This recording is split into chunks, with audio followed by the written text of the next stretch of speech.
जब से राम जन्मभूमि में राम मंदिर बनने की जो केस है वो सॉल्व हो चुकी है और बनने की तैयारी जोर शोरों से है, तो उसका पुनरुद्धार करने का जो जिम्मा है, जिसको किसी भारतीय ने नहीं बनाया बल्कि एक फ्रेंच राम भक्त ने बनाया है। स्वागत है गाइज आप सबों का एक बार फिर अवध नगरी से। गाइज आपने एक वीडियो मेरा देखा होगा जिसमें मैंने बहुत सारे पुराने स्ट्रक्चर्स को दिखाया था अयोध्या धाम के। तो तब की इंजीनियरिंग और अभी की इंजीनियरिंग को रिलेट किया जा सकता है, बट कहीं ना कहीं जमीन आसमान की फर्क होगी। तब जितने भी कलाकारी होती थी दीवालों में, कपड़ों में, तब की पेंटिंग्स, तब की इंजीनियरिंग, तब की कला और आज के कला में बहुत अंतर है, बट फिर भी है तो कला ही। अभी भी देख सकते हैं कि जितने भी पुराने इमारतें हैं आज से 300 से 400 साल पुराने हैं, उससे भी पुराने भी हैं।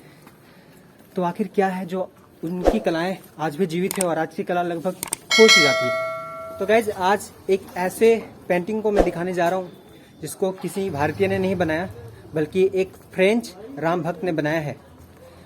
तो चलिए हम जा रहे हैं आज राम की पेड़ी और मैं आपको दिखाने वाला हूँ कि क्या और कितनी खूबसूरत है वो पेंटिंग जिसको एक फ्रेंच आर्टिस्ट ने बनाया है। जैसे आप पीछे देख पा रहे हैं, ये जो पेड़ों की जड़ें जो फेंकी हुई है वो एक स्ट्रक्चर है, बहुत ही पुराना, बहुत ही पुराना।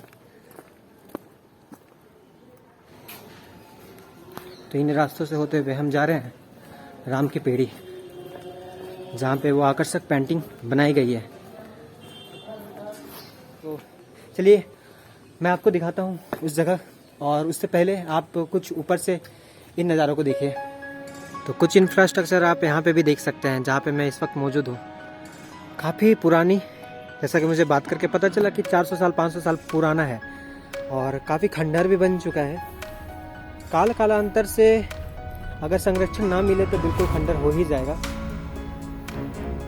और वो रहा सरयू घाट, जहाँ पे मुझे इस वक्त वहाँ पे जाना है।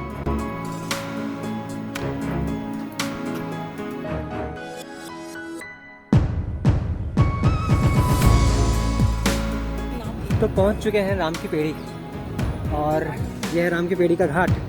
जब आप दिखते हैं इस प्रकार, यही वो जगह है जहाँ पे दीपोत्सव मनाया गया था और जो लाइटिंग की गई थी वो यही प्लेस है जहाँ से हुई थी। 9.5 लाख दिए तकरीबन जलाए गए थे और पूरे अवध नगरी में 12.5 लाख दिए के आसपास। तो गैस मैं बात कर रहा था एक ऐसे आर्टिस्ट के बारे में जो अपने इंडिया का नहीं है, वो है एक फ्रेंच जिसका नाम जेरोम है, बट आप उसे सिफूमी भी कह सकते हैं, जो कि एक राम भक्त है। क्या खास है ये मैं आगे अभी दिखाने वाला हूँ आपको कि उन्होंने क्या किया। वैसे तो जब से राम जन्मभूमि में राम मंदिर बनने की जो केस है वो सॉल्व हो चुकी है और बनने की तैयारी जोर शोरों से है, तो उसका पुनरुद्धार करने का जो जिम्मा है वो मोजराटो नाम की एक कंपनी है उसको दी गई है, एक तरह की ऑर्गेनाइजेशन। और जेरोम जो है सिफूमी वो उसी ऑर्गेनाइजेशन के मेंबर भी हैं, जो अपने तर्कसंगत से मतलब अपने आइडियाज़ को बांट चुके हैं मोजराटो के प्रोजेक्ट डायरेक्टर मीनाक्षी पायल जी को, कि इस राम जन्मभूमि के खूबसूरत से राम पेड़ी में कैसी पेंटिंग्स बनाई जाए, कैसे साज सज्जा किए जाए। और जो लाइटिंग भी हो रही थी वो यहाँ पे रामायण के आधार पर जो लाइटिंग की गई थी, उसकी जो डिज़ाइन थी, उसके जो पेंटिंग्स थे, मतलब उनके जो मतलब जो लाइटिंग दिखाई जाती है उसका जो कार्यभार था वो मोजराटो के जेरोम को ही मिला हुआ था, जो फ्रेंच से हैं बेसिकली। तो इस पेंटिंग को आप अभी देख पा रहे होंगे, यह है माता सीता का चरण और यह है भगवान विष्णु, भगवान श्री रामचंद्र जी जब बैकुंठ को प्रस्थान हुए थे, सरयू नदी के अंदर जलमग्न हुए थे, जल समाधि इन्होंने ली थी, उस वक्त की आरती, उस वक्त की पेंटिंग बनाई गई है सिफूमी जेरोम द्वारा। काफ़ी खूबसूरत, काफ़ी आकर्षक पेंटिंग बनाया गया है। फ्रेंच की जो इसमें फ्लेवर है वो दिख रही है इस पेंटिंग में, जैसा कि अभी आप देख पा रहे होंगे। इस वक्त मैं सरयू नदी के घाट के किनारे और जहाँ पे दीपोत्सव हुई थी राम की पेड़ी में ये बिल्डिंग स्थित है। और बड़ी खास बात यह है कि 2006 में जेरोम की बात अगर मैं करूं तो 2006 में वो अपने टैटू का काम स्टार्ट करते हैं और कंबोडिया जाते हैं। कंबोडिया में उन्होंने तकरीबन 6 से 8 साल समय बिताया और वहीं पे रामायण को बखूबी उन्होंने जाना। 8 साल कंबोडिया में बिताने के बाद वो रामायण को इतना पसंद किए कि फ्रेंच में अनुवाद, जो फ्रेंच में ट्रांसलेट रामायण थी, उसको पूरा पढ़ें और उसके बाद वो इंडिया आना सेलेक्ट किए कि मुझे इंडिया जाना चाहिए। इंडिया आने के बाद मोजार्टो के साथ जब वो जुड़े, काशी, ऋषिकेश, दिल्ली, हरिद्वार, बहुत सारे ऐसे जगहों में उन्होंने ऐसे धार्मिक पेंटिंग्स बनाई हैं, जो कि बहुत बड़ी बात होती है यार। यहाँ अपने इंडिया में क्या है ना कि अपने इंडियंस ही अपने इंडियन कल्चर को फॉलो नहीं करते हैं, बट विदेशों में ऐसा देखा गया है। मैक्सिमम आप स्वीडन में देख सकते हैं, रशिया में देख सकते हैं, फ्रांस में देख सकते हैं, और भी बहुत सारे ऐसे देश है, लाइक अमेरिका में भी हिंदू तत्व और मतलब हिंदुज़म जो है ना काफ़ी प्रमोट हो रही है। तो ये चीज़ काफ़ी सोचने लायक बात है।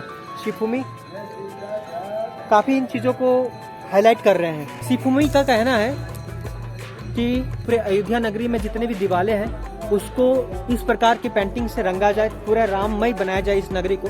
एक बार किन्हीं ने उनसे पूछा था कि आपको अयोध्या कैसा लगा, तो उन्होंने कहा था इट्स सो पीसफुल।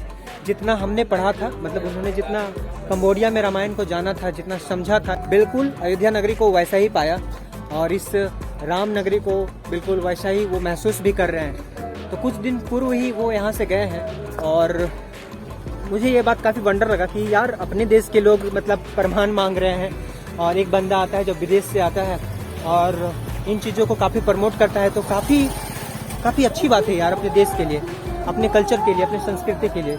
तो मुझे लगा कि मुझे एक वीडियो बनाना चाहिए।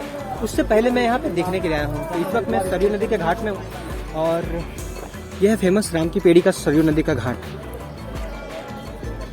वैसे गाइस आप चाहें तो गुप्तार घाट भी घूम सकते हो। गुप्तार घाट भी बहुत शांत घाट है और ये वही प्लेस है जहाँ से भगवान श्री रामचंद्र जी बैकुंठ की ओर गए हुए थे। और मैं तो समय मिलते ही मैं जाऊँगा वहाँ पे ज़रूर, क्योंकि काफ़ी अच्छा प्लेस है, सुना हूँ मैंने।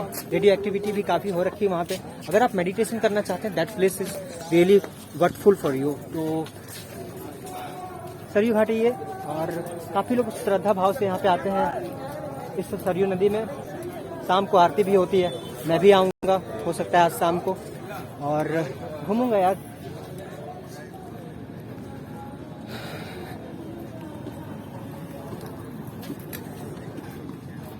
वैसे गैस अगर मोजार्टो के बारे में आपको नहीं पता हो तो बस मैं थोड़ा सा बात कहना चाहूँगा कि इंडियन कल्चर से इंडियन पेंटिंग्स जितने भी हैं, मतलब राजा महाराजाओं के वक्त के जितने भी पेंटिंग्स थे, उनको जो करते हैं, पेंटिंग बनाते हैं, तो उनकी एक टीम चलती है।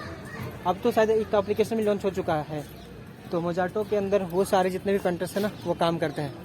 अगर आप चाहें तो नेट में सर्च कर सकते हैं। ये किसी भी तरह का कोई प्रमोशन नहीं है उनका, ठीक है। और वैसे मैं एक दिन विजिट करने वाला हूँ वो गुप्तार घाट, क्योंकि गुप्तार घाट में गुप्ता साम्राज्य का भी कुछ विश्लेषण मिलता है। तो यही है राम की पेड़ी। यहाँ कल भी साउथ इंडियन लोगों के द्वारा एक दीपोत्सव मनाया गया था, छोटा सा, जिसकी कुछ झलक इस तरह से दिख सकती है। राम की पेड़ी।